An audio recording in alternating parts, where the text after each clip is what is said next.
Shumë ura në rrugën nacionale Burrell Klos janë në gjendjen që kur janë ndërtuar, ndërkohë që problematike mbetet situata për mbrojtëset anësore, pasi kanë prej betoni dhe janë shumë të amortizuara. Më problematike është ura e Lusës në kufirin ndarjes mes Bashkisë Madhe dhe Bashkisë Klos, edhe pse ka patur aksidente kombësorësh në mungesë të barrierës, asnjë mas nuk është marrë deri tani. Drejtuesit e mjeteve dhe pasagerët thonë se nuk ka asnjë siguri nëse mbështetesh në barrierat për betoni, pasi u ka kaluar afati i garancisë dhe nuk mbrojnë asgjë. Ata shprehen gjithashtu se institucionet duhet të ndërhyjnë për të rritur sigurinë e kalimit të automjeteve, por edhe kombësorëve, pasi shumë banorë të zonës kalojnë në këmbë mbi këtë urë.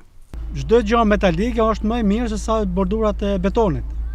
Qoftë për mbrojtjen e pasagerëve, udhëtarëve, shoferëve e çdo kujt. Kjo është urë që ndërtuar që shkoan e Italisë. Mirëmatja do patjetër. Që është e domosdoshme me fjalë dyhyrje. Në fjalë anësore do dhe rrugë për kombësorët, që nuk ka rrugë për kombësor. Mbrojtësit metalike duhen të domosdoshme me fjalë që të jetë në shërbim të njerëz që kalojnë me kamp. Për banorët e zonës, normalisht për banorët e zonës. Po, janë 3 urat në këtu, me fjalë fillo prik, duke ura e Lusës dhe ke ura e Matës. Janë 3 kthesa të rrezikshme, që të treja duhen të domosdoshme.